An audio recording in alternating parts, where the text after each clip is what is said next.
In this chapter, we will review the demand for resources. So we will explore throughout the chapter the resource prices, the implication on money income, of course, minimization and resource allocation, and policy.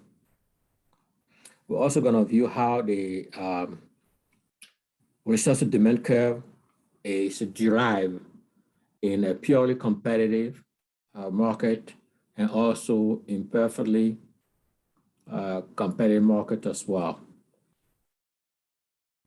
The optimal combination of resources and the least cost rule together with profit maximizing are also reviewed throughout the chapter.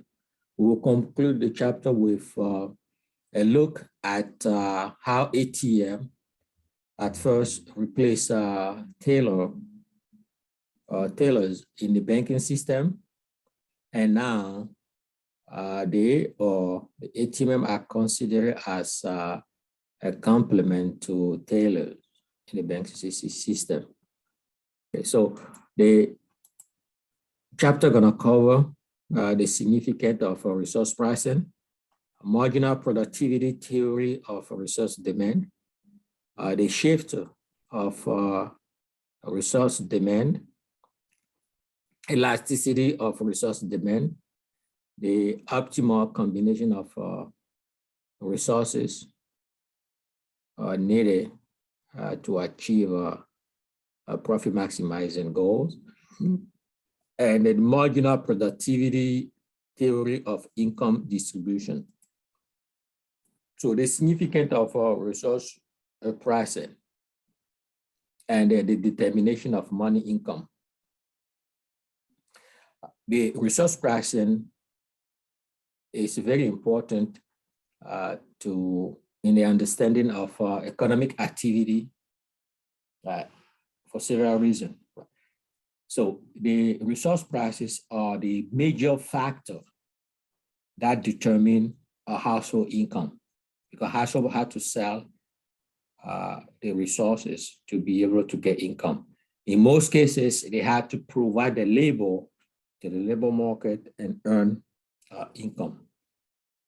To firm, for instance, resource prices represent costs, right? Because they had to purchase all the input to be able to run it to the production line and produce the final product or services for the consumer. To achieve the goal of profit maximizing, make most money, firm must produce at output that means the profit maximizing equality with a least cost combination of resources.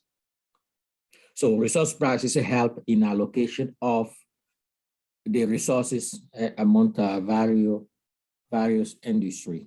Again, with the outcome, the desired outcome of increasing the profit margin. Okay, and finally, also many policy issues such as CEO pay, labor union, minimum wage increase are also based on the resource pricing concept as well.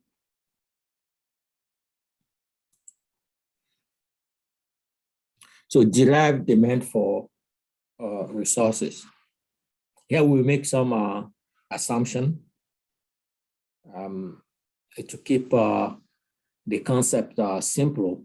We will assume that resources are bought and sold in a perfectly competitive market, and that a product or service is the product or service is produced by the resources also are sold or bought on in a perfectly competitive market. One thing to note here is that there's a derived demand for resources. Since consumer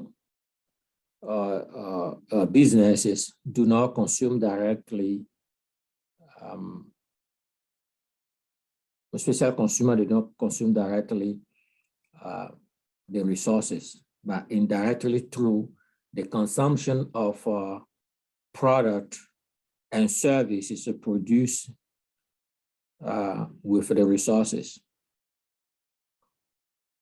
So you can see that the strength of the demand will depend on the productivity of that resources, right? And also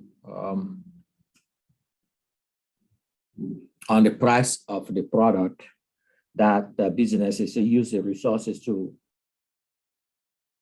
produce. So the marginal revenue product represents the change in total revenue that results from the use of additional unit of a resource. So the marginal revenue product, MRP, is equal to the change in the total revenue to the change in a resource quantity. In our simplistic view here, we're gonna use labor as a type of a resource, but the concept applies to all the rest of resources, including capital, land, and entrepreneurial ability. But we're just gonna use, in our example, labor as a resource. So the marginal resource cost, right, is equal to the amount that each additional unit of a resource add to a firm total or cost. So another word is a change in resource cost resulting from a unit change in resource input, right? So the marginal resource cost equal to change in total cost divided by change in resource quantity. So a firm will maximize a profit at the point at which the marginal revenue product is equal to marginal resource cost.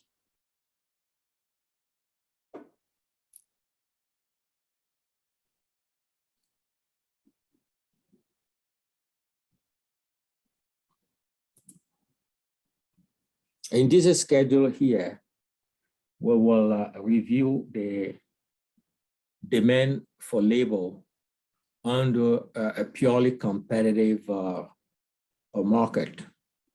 So the marginal revenue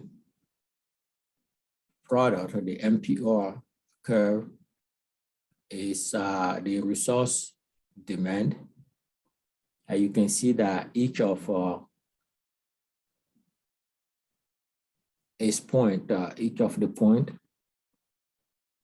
relate a particular price with corresponding quantity of the resource demanded. So under the assumption of a pure competition, a pure competitive market, the product price is constant, right? Because we already alluded to that. A firm price taker.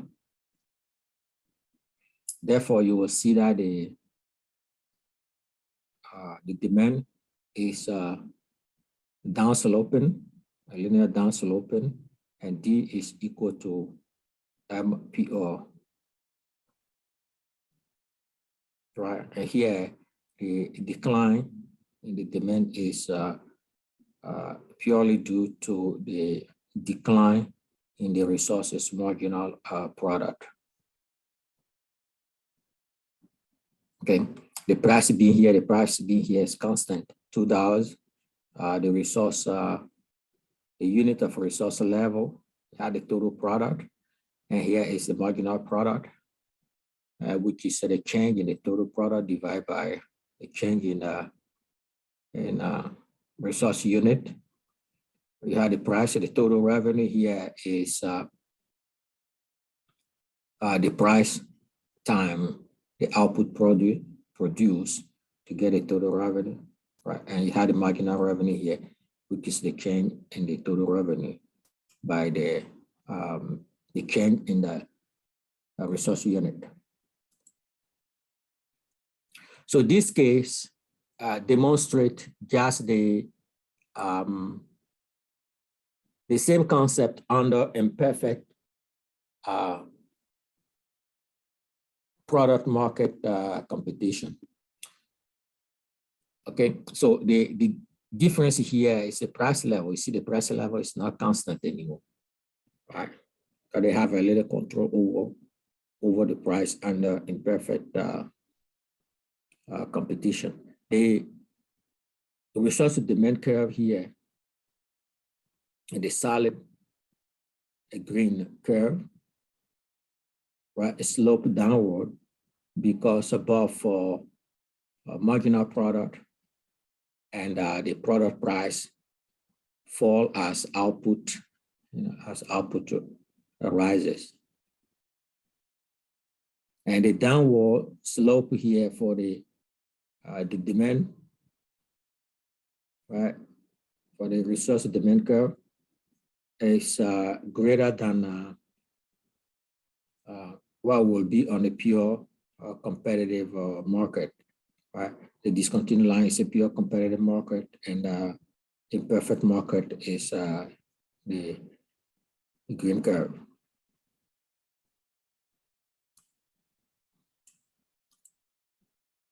So this global perspective, I show you the percentage share of world export for the 10 top oil import 10 country, right? Oil importing country in 2017. So here you will see that because of the 10 of them account for 70% of all international oil import, the collective demand has a strong influence on the world market equilibrium price. So the shifter of resource demand, the determinants of resource demand. So any factor that will shift the position of the resource demand. Other thing equal, if you have an increase in the demand for a product, or an increase in the demand for a product will increase the demand for a resource used to generate that product. Change in productivity,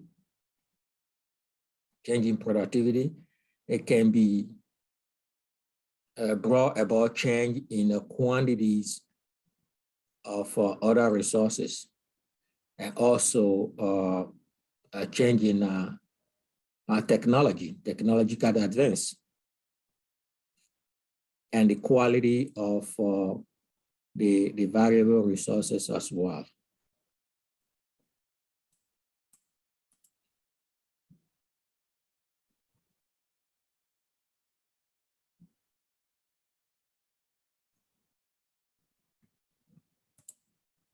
Okay, the rest of the determinant of resource demand, change in the price of substitute resources may affect the demand for a specific resource.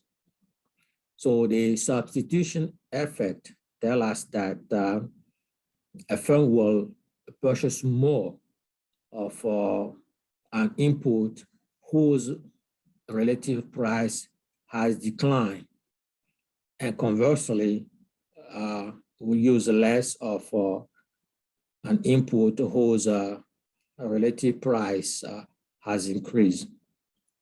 And the output effort indicate that the firm will purchase more of one particular input when the price of the other input falls, and less of that particular input when the price of the other input rises. And the net effect here, combine the two. By netting the two together, will give you the final total change. With complementary resources, the change in the demand for each resource will be directly related. What that means is that they all gonna move in the same direction. They will rise together and fall together as well. This table provides a summary of how an increase in the price of capital will affect the demand for labor, depending on whether the labor and capital are substitutes or complement in the production.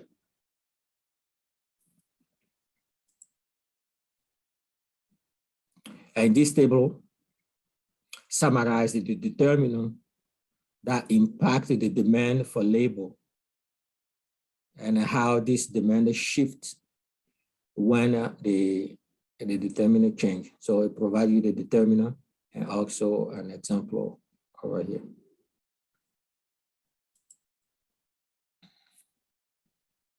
Occupational employment trend. Right. There's a rising employment in the health industry, and due to the rising demand for healthcare with the aging, our aging population. The use of health insurance has allowed people to buy more healthcare than they could have without healthcare insurance.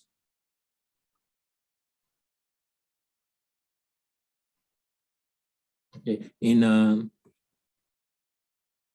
other areas, labor saving technology is replacing worker, right, throughout the use of automated or computerized equipment.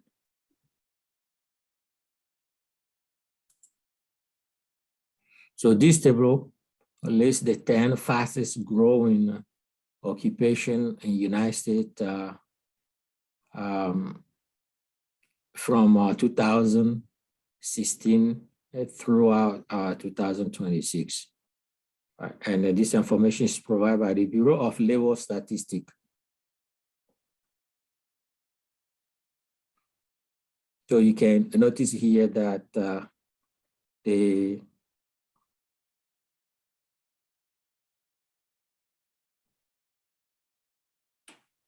service occupation dominate the list, and 5 of them are related to healthcare industry.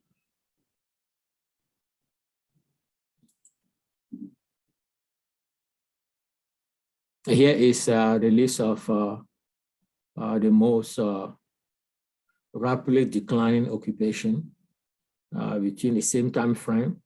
Again, information provided by the Bureau of Labor Statistics. See some of the occupation here probably doesn't exist anymore.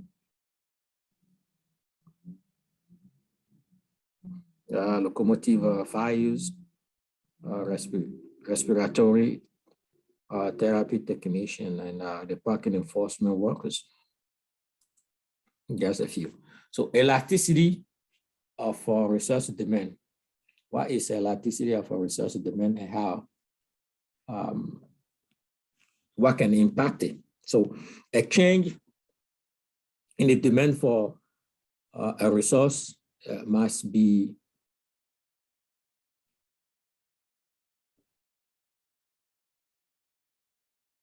distinguished from a change in the demand for quantity, in the quantity demanded for the resource. So a change in the demand for resource is different from the change in the quantity demanded of a resource.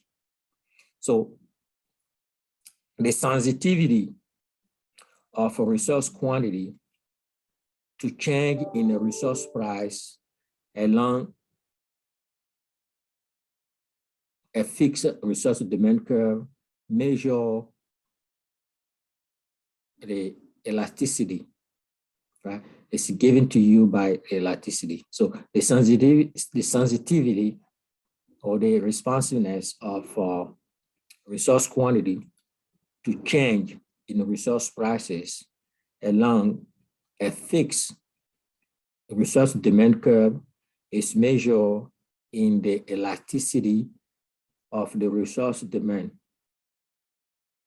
which is measured as a percentage change in the resource quantity, right, divided by the percentage change in the resource price.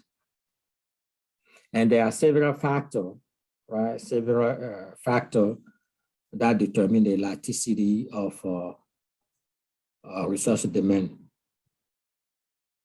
The first one being how easy is the resource substitutability. How easy can you flex the resource, substitute the resource to another one. So if it's easy, right, people, business may not be very sensitive to the resource price, right? Because they have option to get another resource. So the ease of resource substitutability is one of them. So the greater the substitutability of other resources, the more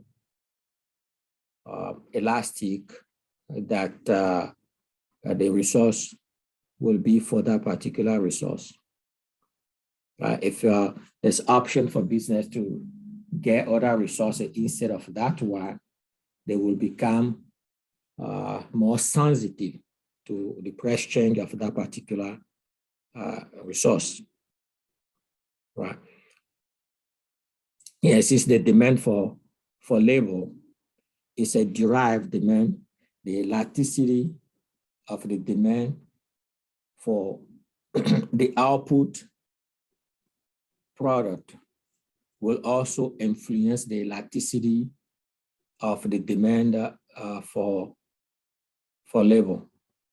And finally, the last factor is the ratio of the resource cost to the total cost.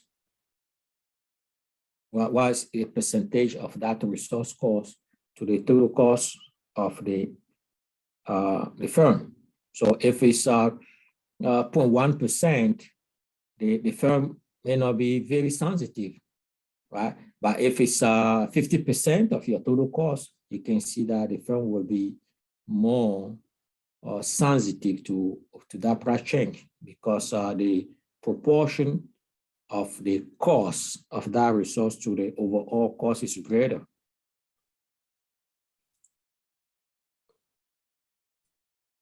So optimal combination of resources. What combination of resources will minimize a cost at a specific output level? So in the long run, all resource input are variable, as what we said before. So one must take into consideration what combination of resources a firm should choose, right? When all the input are variable. A firm will produce an output within the least cost combination of resources in order to maximize profit. So the idea is to be able to combine the resources in the way that, in a least cost way, to be able to maximize the profit.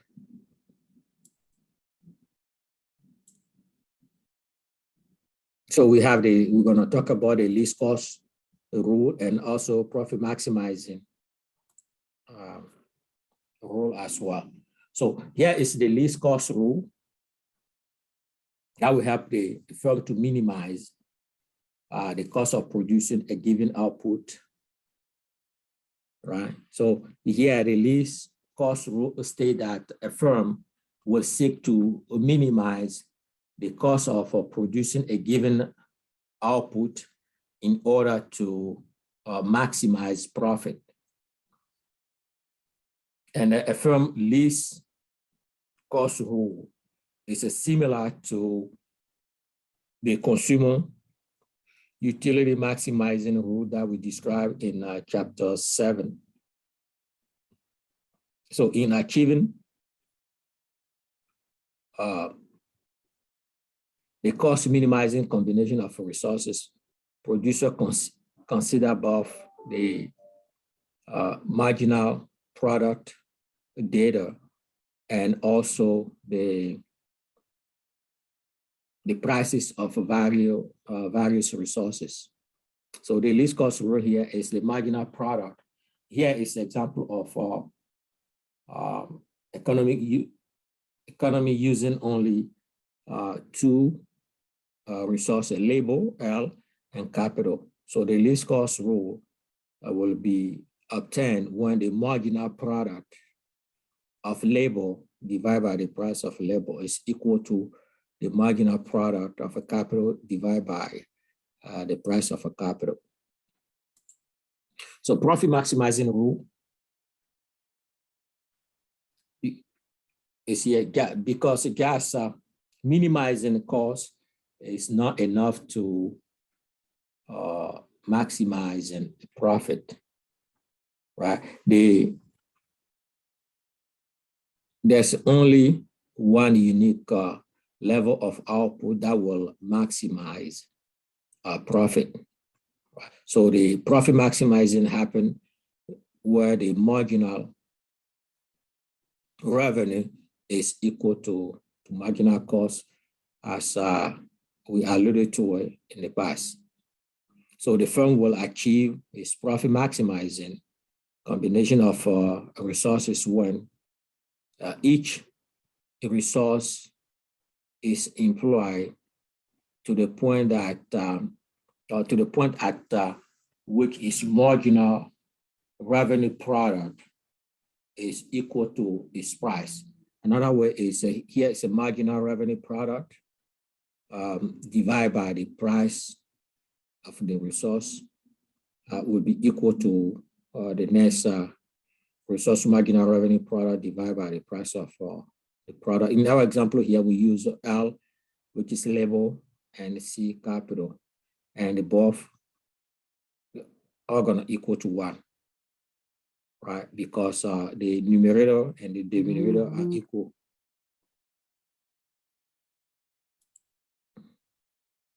Here's some numerical illustration of the concept.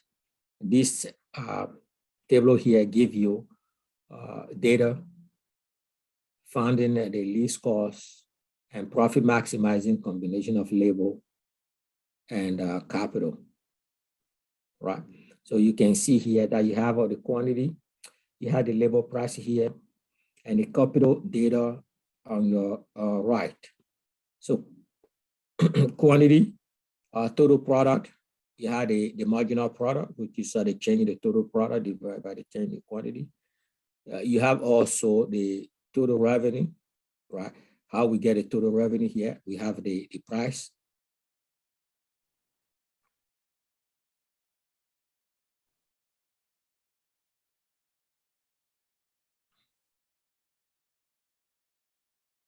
Well, and also here you have the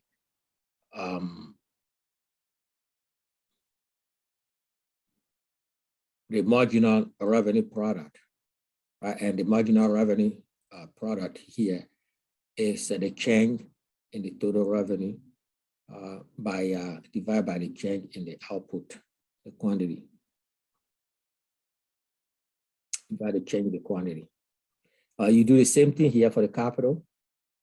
And when you apply the least cost rule and the profit maximizing rule, right, you will see that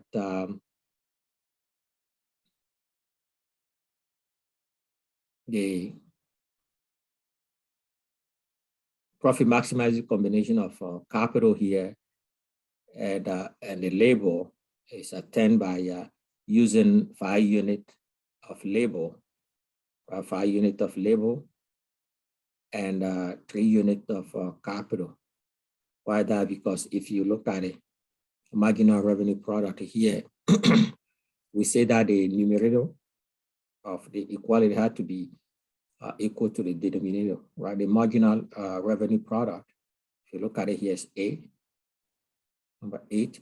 If you divide it by the price of labor, right, it had to be the same. So it's at this level, and the corresponding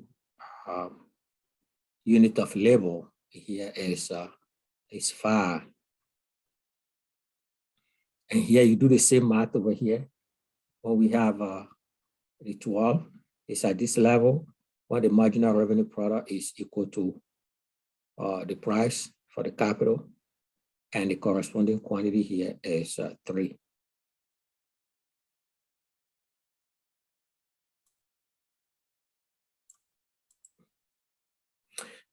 Income distribution. Income distribution, the marginal productivity theory of income distribution.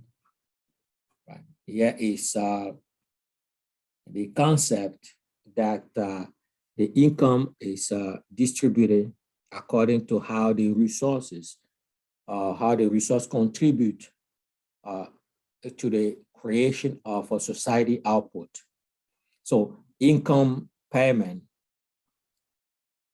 is based on the marginal revenue product, right?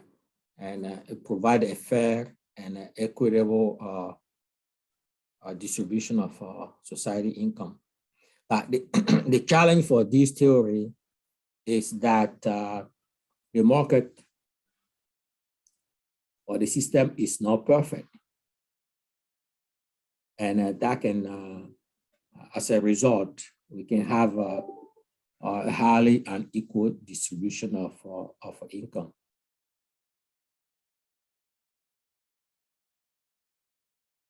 And another challenge for this concept is also that the resources to start with are not, the productive resources are not equally distributed to start with. Right, on the top of that, we have a market imperfection, and that make it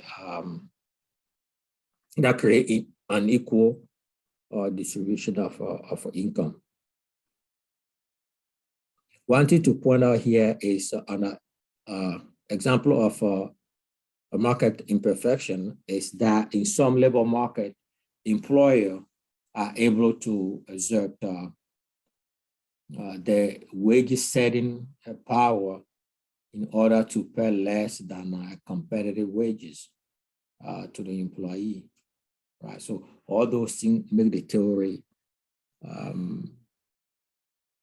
create a limitation for the theory of marginal productivity of income distribution.